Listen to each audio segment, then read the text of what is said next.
that fund to balance their budgets back in the 90s. So we've enhanced that, put the money back in. But going forward, one of the important components we believe is apprenticeships. So we are focusing on providing funding for apprenticeships for apprentices to get them back into the system. We know that the jobs going begging right now are people in the trades. We've turned out an awful lot of university graduates with English degrees and so on, but there's nowhere for them to go, no jobs. So the apprenticeship program is one that we're going to focus on.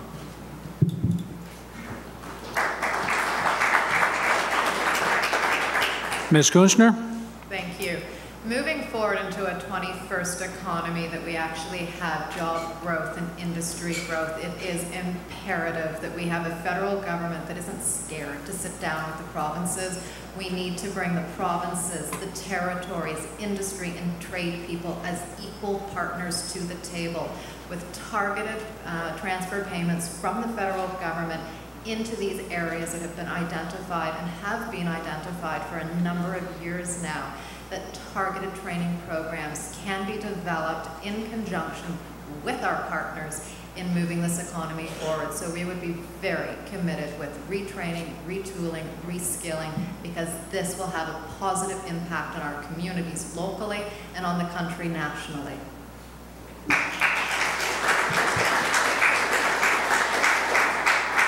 And Mr. Farlow. Thank you. I have real issues with this. When you're an elected member of Parliament for Oxford County, if there is a concern going on in Oxford County, it is your job as a federal MP to do something about it. Now, there are limits between what you can do, the divisions between the province and the federal government, but I have here about 20 things that the federal government can do to help with education. Part of it is restoring the funding to the province, but other things are specifically in trades training, support a Canadian Sustainable Generations Fund. Trades training will be tuition-free by 2020. Safe, clean jobs with focus on innovation and clean tech. Training will be in line with the funding of investments into energy efficiency, renewable energy production, digital upgrades, clean tech manufacturing, tourism, the creative economy, and the emerging economy. Thank you.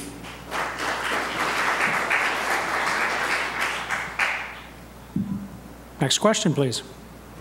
Okay, next we have a question from the crowd from a survivor of violence in Oxford County.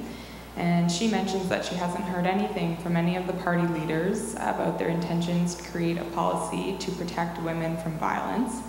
And she also makes note that Tom Mulcair and Stephen Harper refused to attend Up for Debate, which was to be a debate on women's issues among the party leaders.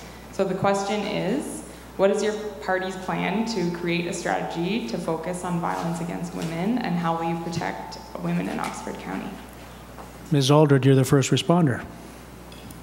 Thank you. I don't have any policies here in front of me, so I'll just answer this as I'm thinking about it. So of course you've asked a woman, and going through what I went through even as a teenager in regards to abortion, I know how hurtful it can be and how hard it can be for women to come back up when their self-esteem, their emotions, and get the support that they need. It's critical.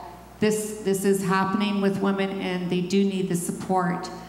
So as I said before, I do have the time and the compassion, and I would do personally what I could do to help women, because I do have compassion for that kind of thing that happens to women. Thank you.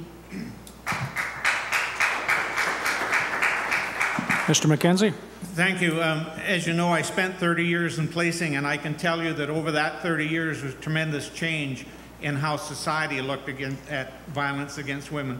But we're also looking at a bigger picture, not only violence against women, but children and susceptible people of all sexes that are victimized by violence. So one of the things we've done as the criminal justice system is to focus far more on victims, and also to increase penalties on perpetrators. And the recidivism rate has to go down, because we start to do far more work in our prison system with these people who are prone to violence.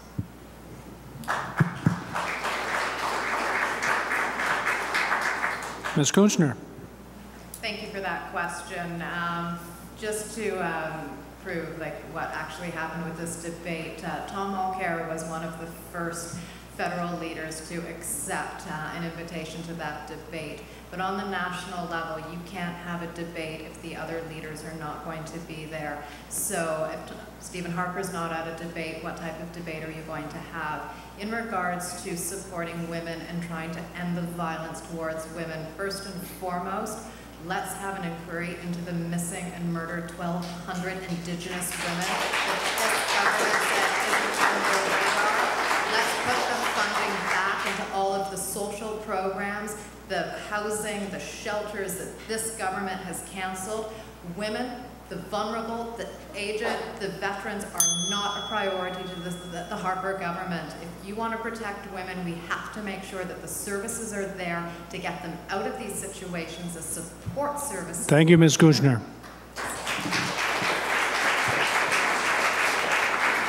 Mr. Farlow.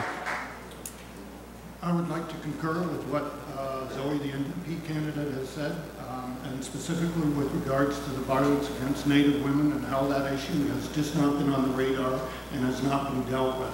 First and foremost, we should be protecting everybody, and the gap between how the Natives are dealt with and how non-Native Canadians, it's appalling, and that needs to be addressed.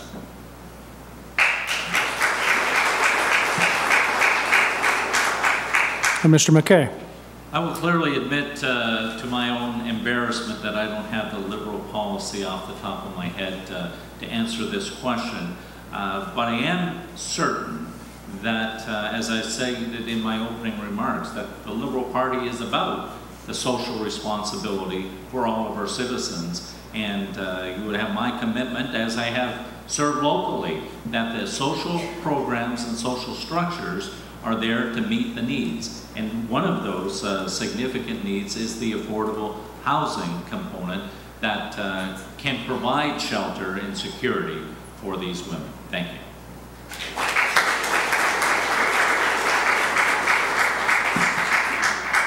Next question, please.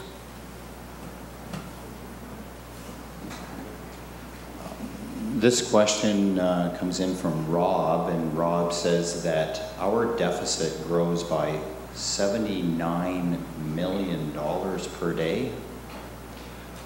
What will your party do to free us of this huge overhead cost? Mr. McKenzie, you're the first responder. Thank you very much. Unfortunately, the questioner is wrong. We're currently running a $5 billion surplus this year. It was true that we were adding to the deficit as we came out of this probably worst recession we've seen since the Great Depression. But I can tell you, in talking to my grandchildren, one of their concerns is they don't want to see us, as a society here, pass our debts on to them. So it's important we get our house in order. When we talk of going forward and leaders say, well, we'll just run a short deficit for a short while, that's not what our young people want to know, and that's not what we should want to know. But like I said, we're currently running a $5 billion surplus right now. Ms. Kunschner.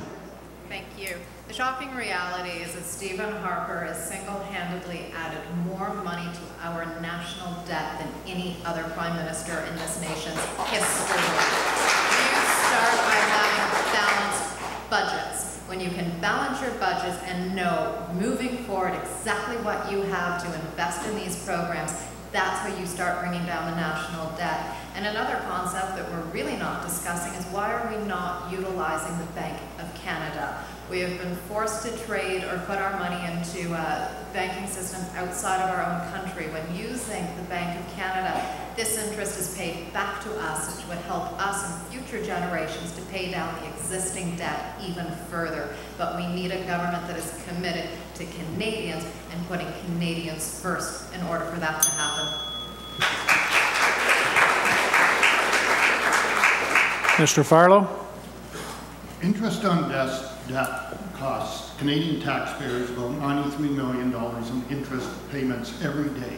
However, austerity cuts only transfer deficits from financial statements to create critical infrastructure needs like crumbling bridges and inadequate water treatment facilities. Along with balance sheets, we need to keep a close eye on ecological, social, and infrastructure debts, the impact quality of life and safety for Canadian citizens. Debt needs to be paid back gradually while maintaining public services and providing for environmental and social needs. Raising the tax rate for large corporations back to the 2009 level of 19% and reducing tax rates for low and middle income earners and small businesses while investing in critical infrastructure will help.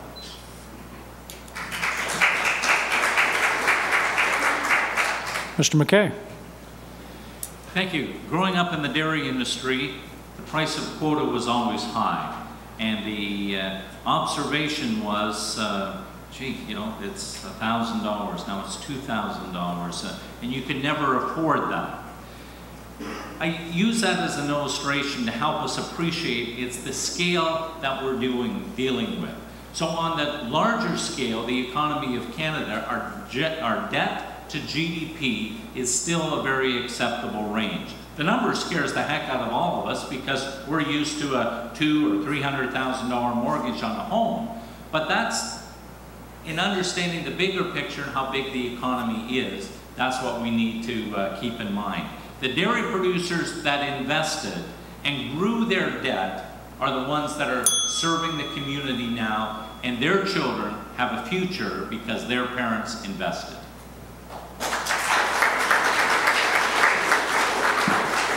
Ms. Aldred. Thank you. CHP's policy is to never run deficits and to make the national debt into a type of mortgage that will be paid off over a period of time, for example, 40 or 50 years. Our debt must be repaid like a national mortgage. Borrowing money from chartered banks rather than the Bank of Canada at 0 to minimal interest rates consumes a huge portion of our tax dollars. The Bank of Canada must be returned to its function of funding infrastructure projects for the benefit of our nation. CHP's strategy of funding through the Bank of Canada would avoid inflation by implementing it in stages, starting with the gradual removal of Treasury bills and funding infrastructure improvements through the Bank of Canada. We would gradually expand the range of the program to replace bank-created money. Thank you. Next question. This question was submitted via email. It's easy to say how your party's platform is superior to other parties. What is one policy of your opponents that you admire? Ms. Kunschner, your response.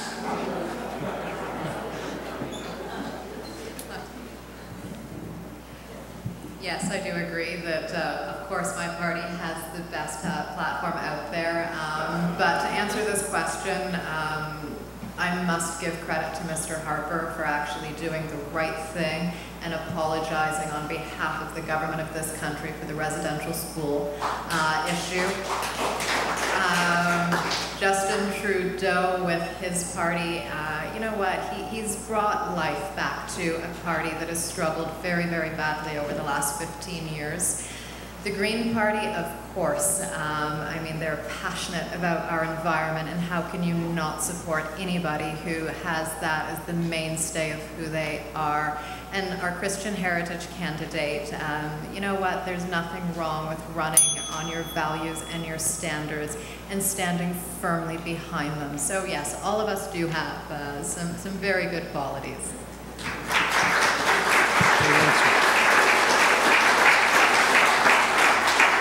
Mr. Farlow. I remember President Kennedy saying that no nation is so evil that it does not have its noble people. And that's the same with all parties and policies. There are passionate candidates in all the parties that want to make good things happen for Canada. I appreciate the Liberal Party and the Christian Heritage Party and the NDP Party for their passion for protecting the environment. And I appreciate that the Conservative Party has changed some of its policy on its veterans and redirected it in helping them more. Mr. McKay. As I said in the beginning, 338 MPs will represent and serve your nation. That's a Team Canada, and it would be great if each riding would send quality people that would bring out the best for our country. And so it's a great question because it helps us think that no, the role of the MP is not about party politics, it's about serving you, the constituent, and secondly, serving our nation.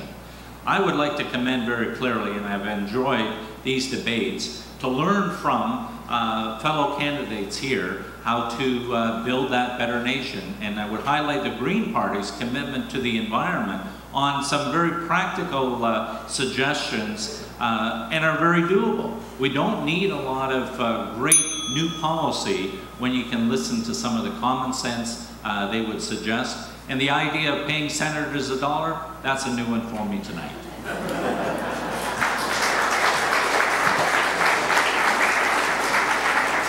Ms. Aldred. On a personal note, I absolutely enjoy and admire each one of these candidates here tonight. It's been really a pleasure being with them, and I'll miss them, I think, when we're not having our little debates here, so we'll have to get together later, take a holiday or something. Of course, I do love there's some excellent policies in each party. Mike, I love the green. I think you're talking about the solar panels, and just that you just have such a heart for our environment. I just think that's excellent. And Don, I love that you're the community man. You're right about that. Our communities are the heart and soul of our nation. So you're good at that, and I appreciate it. And Dave, we really like the Conservative government for the way you're handling the refugees. And Zoe, I love your grassroots policies that you have. That's excellent as well. Thank you. Mr. MacKenzie. Well, it's kind of a mutual admiration society. You'd wonder why we're here debating anything. We all love each other so much. But I think, you know, I would be less than honest if I told you that I've gone through other parties' platforms to see what issues there are. I would say to you on the big picture, the parties that are fiscally conservative, socially responsible, I think they all have something to offer to this country. And you need to go through those things as voters to determine what, in fact, their party policies are.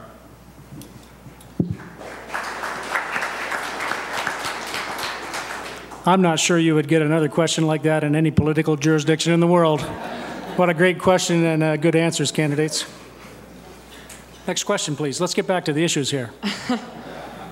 Okay, so we have a question from Ken on transportation. Ken says that we have a serious people and freight mobility problem due to inadequate infrastructure, particularly due to poor via rail and connecting bus services.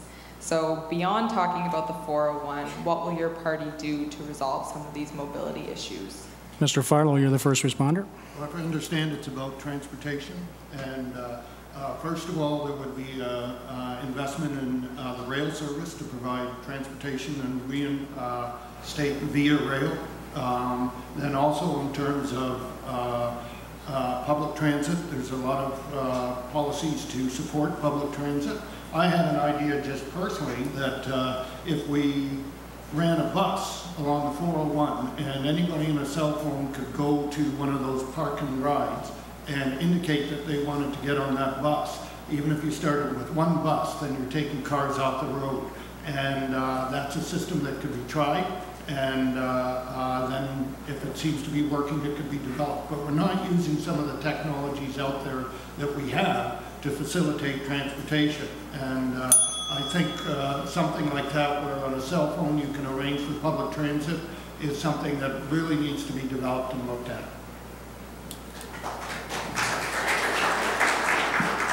Mr. McKay.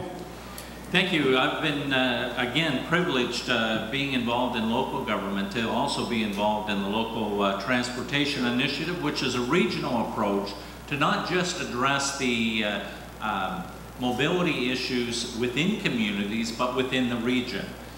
So we have the GTA and the expansion of the GO service, but that leaves us out.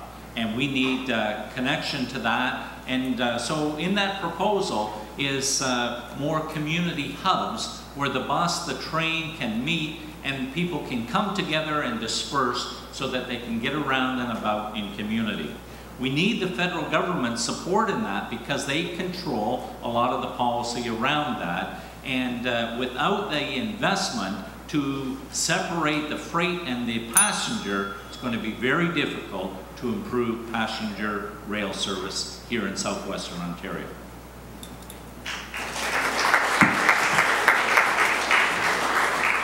Ms. Aldred?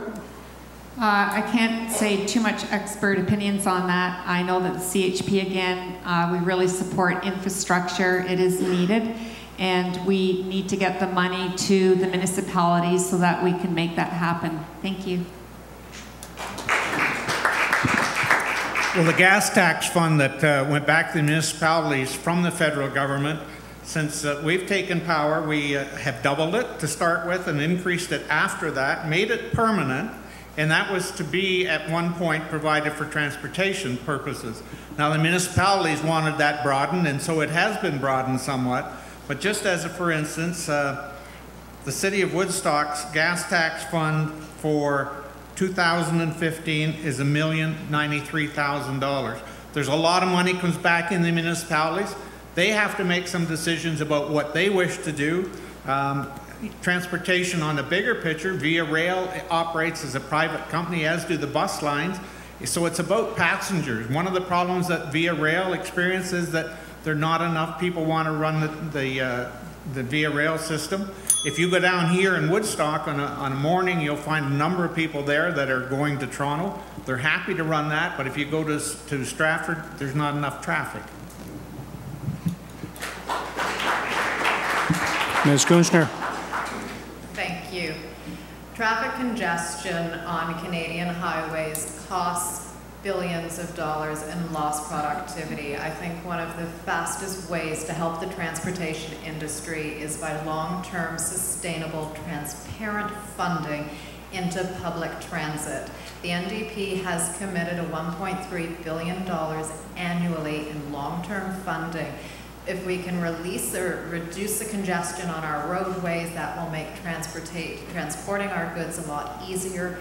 We must work with our rail service providers, especially for automotive and agricultural purposes, to make sure that these goods can be transported as quickly and as cost effectively as possible. But that has to come with a serious commitment from the federal government to put money into this industry.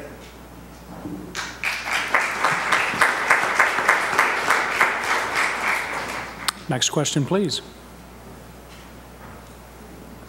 This question comes to us from Ted.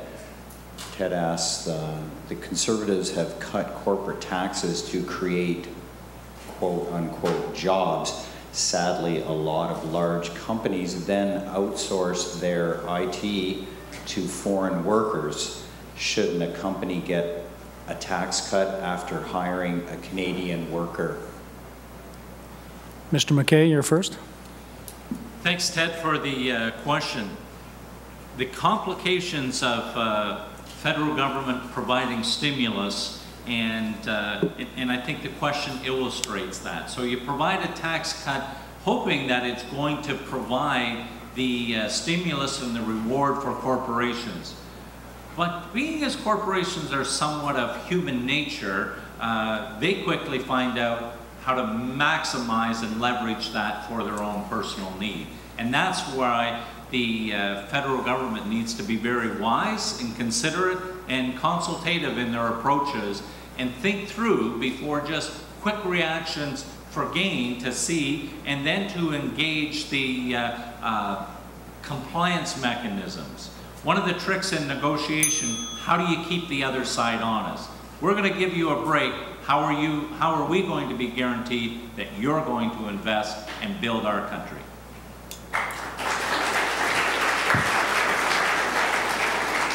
Ms. Aldred. Thanks, I'll pass on that one. Mr. McKenzie. Well, I think that it's a question that is larger than we could truly answer here, but As a for instance, we put in money into a local service provider. We expect that they'll hire local people to expand the service for technology in this part of Ontario and Canada. Well, when you look at what's available, one of the problems that all industry are suffering from is that we don't have the properly trained people for the jobs that are there. As I indicated earlier, we've turned a lot of young people out of universities with no real skill sets other than a academic background. We need to get back to where we have people that are available to do the jobs that need to be done, and we need that. We have a company here called ArcelorMittal that just brought a very high-tech industry into this riding right now. We need more of those people, and we'll get them, but it will take some funding from the federal government. Ms. Kunschner? There is not one person on this panel this evening that will not agree that yes, we need to put money into our industries, into businesses of all sizes. The big difference is who's fiscally responsible. The current government has handed billions of dollars over in subsidies and tax breaks with no firm commitments to job creation. A fiscally responsible government would tie the tax money towards firm commitments on jobs and firm commitments into investing into our country. The argument against raising the corporate tax is that it will hurt growth. America has a higher corporate tax rate than we do. The difference is with their economy steaming ahead of ours is that they have a government that is investing in research and innovation, that actually has faith in their businesses and their industries, and that's what we need in Canada, a government that supports... Thank you, Ms. Kunschner.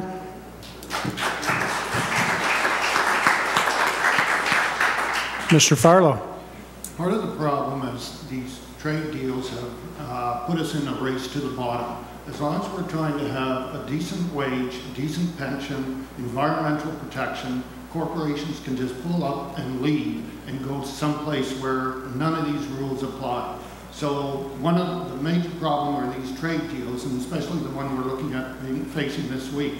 The other thing is that if you look at the CAT in London, how they were able to say you take a half the salary that you're getting or we'll pull out, and that was after receiving federal money. There was no condition, as Zoe has indicated, saying that we're giving you money, you have to stay here to provide Canadian jobs. And then also, if you look at the Royal Bank was bringing in foreign workers and hiring them and using funding to do that and not Canadian workers. Thank you. So this question comes to us from John, and he wants to know, what is your policy on pharmacare? Ms. Aldred, you're the first responder.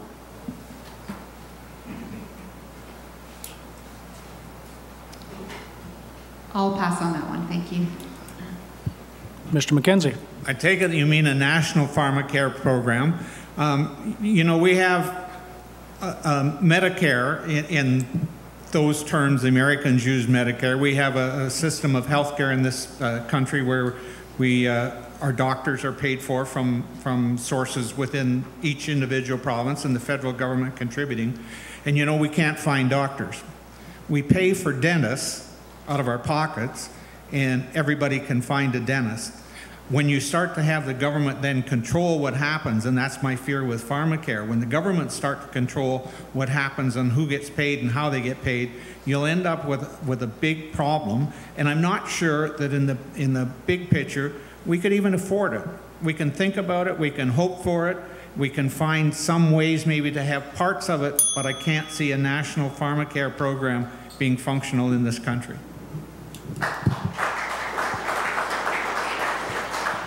Ms. Kunschner. One of the latest statistics I've read is that close to 10% of Canadians have to choose between taking a drug for survival, not being able to afford it. A national pharmacare program is essential.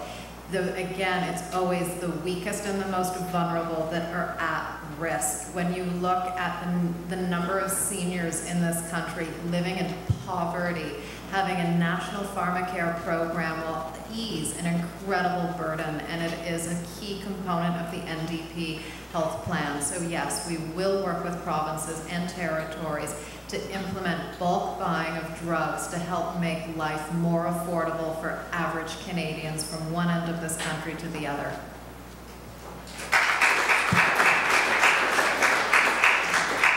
Mr. Farlow? The Green Party supports and would institute a pharmacare program.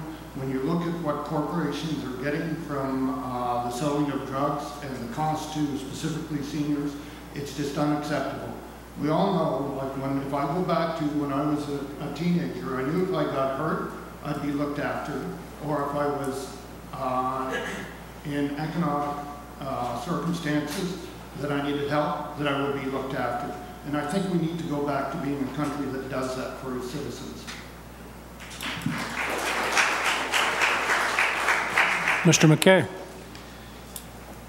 This is a huge question, and we've talked a lot about the economy, we've talked a lot about deficit, and I think we need to think very soberly, how do we balance this fiscal responsibility with the social responsibility and ensuring that people get the care they need, the drugs they need, but at the same time not create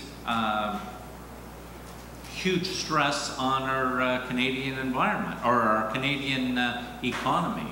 So I don't have a firm answer to this question, but I can commit very easily that as you move from the level of local government to federal government, that this becomes one of the top of the list items to research and have dialogue with the care providers, with the pharmaceuticals, and with our provinces.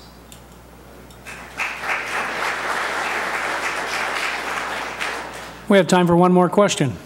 One more. Okay, we've had some repetition, so we're trying to stay to the new topics. I think the general question here is, how will your government be accountable to citizens? How will you be accountable to the people of Oxford? And I might like to add, how will your party leader be accountable to the people asking them questions at a national level? And Mr. MacKenzie, you're the first responder. Well, I think the easy answer to that is every 4 years we have to face the electorate. It's not a job that you get for life. The accountability is back here in each and every riding across this country. We've made things far more transparent. Contrary to what you may have heard, there are far more checks and balances in the system since 2006 than there were before that. We have a number of agencies and bodies that look at what government does. You would not know about the problems in the Senate that went on for years and years until Stephen Harper made them open it up and have people go into their books. You don't have to like it, but it's the truth. You would not know those things. There's a Liberal senator right now that's facing the courts, not until January, Senator MacKay, $235,000 of your money. Fact. Ms. Kunschner. Thank you. In my opening, I said a key part of good governance is open, constructive discussion. The government has to be open. People need to have input. Constituency offices need to have the relevant information. And yes, if Canadians are not happy, then we do have the choice to use the voting system, but integrity comes from within. And I think over the history of this country, we can see that there's one party that really does need to have an opportunity to prove that yes, integrity can come from the top down, and that it is a leadership's role, and members of Parliament must act in such a way that their efforts and their actions are every day open and transparent, and that people can be a part of the process and not closed out of it.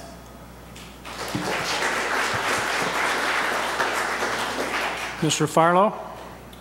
There's about 15 policies here that the Green Party wants to implement to increase accountability and decentralize the decision-making powers and have an open and honest government. One of the things is that your expenses are totally available for people to assess And I believe the Green Party is the only one that's doing that at this time. They plan to amend the Accountability Act to ensure that all those who monitor government are selected at arm's length. We all know what happened to Page, who was the auditor, who continually criticized what was going on in the government, and monitor to eliminate the blanket exemptions on public releases of government documents, and to guarantee transparency and openness for all government activities. Update the Access to Information Act to permit greater transparency of government activities. The Green Party is committed to having a transparent government. Mr. McKay. I will continue the leadership at the federal level that I've done at the local level as far as personal responsibility and accountability goes.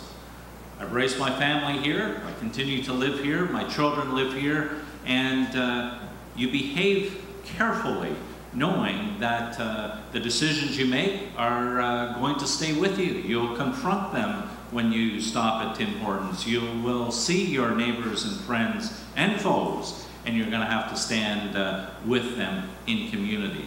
How would I hold my leader accountable? Well, you'll need to send me there before I'll have that opportunity.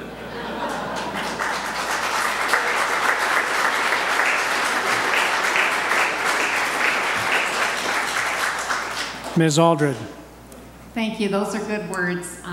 For sure that we need the transparency, accountability, integrity.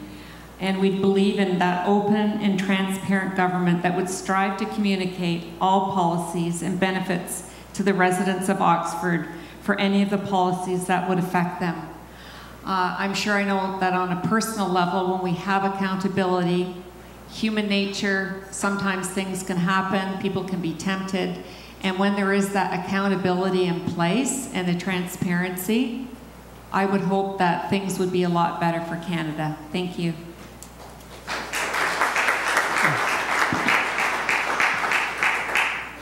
Ladies and gentlemen, that concludes the question period of our program this evening. By my count, that was 19 questions on a very wide variety of issues important, not only to the news media, but to the electorate, you the public.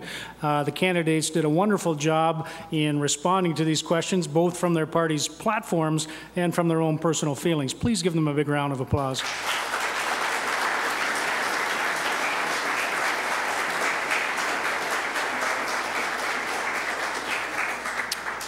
To close the program off, each candidate is going to be given 1 minute for closing remarks. And Ms. Kunschner, you'll be first. Thank you very much. I recognize at a very early age that only New Democrats stand for the Canadian values like no other. Many of the government programs that we take for granted today were pioneered by the NDP. Whether it's our universal public health care, the Canada Pension Plan, but perhaps most of all, the value of constructive dialogue in informing public policy. The people of Oxford have a well-developed sense of fair play, compassion, and generosity, and this is why so many traditional conservative voters are turning away from the Harper government. If you believe, as I do, that the Harper Party of Canada is dangerous and destructive to the Canadian values that we have been raised to appreciate, you should vote for Zoe Kunschner in the NDP.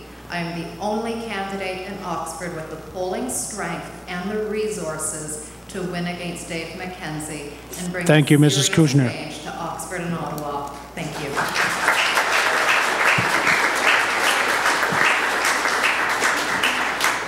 Mr. MacKenzie. Thank you very much, and it's been a pleasure for me to be here today and to listen to Zoe and to take part in this discussion on federal election issues. I hope you've had an opportunity to learn more about both the issues and the candidates, and I'd like to thank everyone for being here tonight, and for those responsible for hosting the event, and for those at home watching on television. I think it's important that if you walk away from here, you've heard of promises of billions of dollars on lots of programs you'd like to hear. But go home and study the party's platform. No one at this table is going to bring you something that their party doesn't support. Much of what you heard tonight is not part of a party platform. So the decision you'll have to make in this election is, who do you believe will best represent you and your interests in the next Parliament? I believe that you consider all of the facts. You will agree with me at the choice of Dave MacKenzie and the Conservative Party that will provide a strong leadership and a stable government. Thank you very much.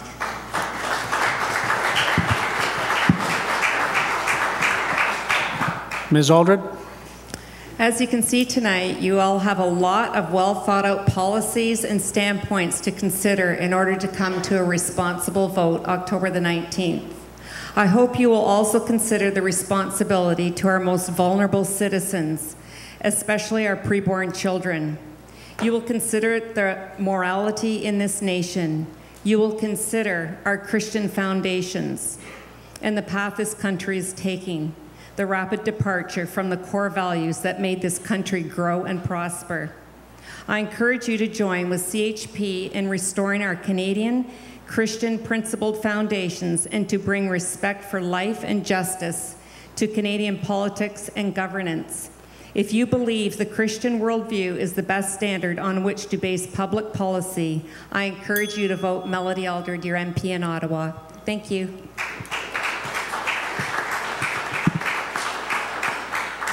Mr. McKay. The leader of the Liberal Party, Justin Trudeau, is probably not overly well liked by this rural community here, but he has committed to a team approach to leadership, and he is my team leader. What he needs, though, to have an effective impact on this country are other team players, and I'm keen to represent you with that strong rural community voice, that strong agriculture voice. We are in a global economy. Our seniors need a sense of security, and our youth need a sense of hope. We have a choice here for the Oxford member that will go and serve in Ottawa. I'm willing to take my farm work ethic, my Oxford County values, and my leadership skills to serve you, the citizens of this riding. On October 19th, have your say, vote McKay.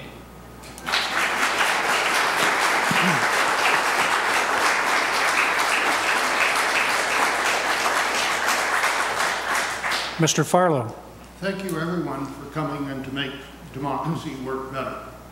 What it really comes down to in this election is Oxford County going to be looked after. In response to the threat that Toronto's trash may be dumped in our county's water table, and to the fact that last week the industrial sewage is being pumped into a lake beside Ingersoll, in 2 debates, my PC colleague has stated that it's not a federal issue. The other 4 candidates agree that it is. This mega dump is a federal issue. I have 2 articles showing 2 federal PCMPs from different ridings asking for a federal review of a provincial aggregate application and a federal environmental assessment of an aggregate application. There's 2 aggregate companies trying to arrange to have this dump come in, so it is a federal issue. I would like to hear which of my colleagues up here will make protecting our county from Toronto's trash a federal commitment. Trash that threatens our community, our health. Thank you, Mr. Farlow.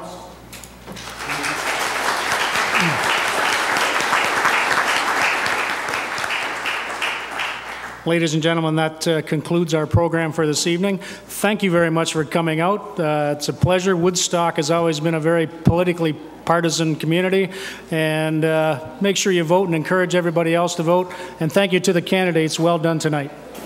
Good evening.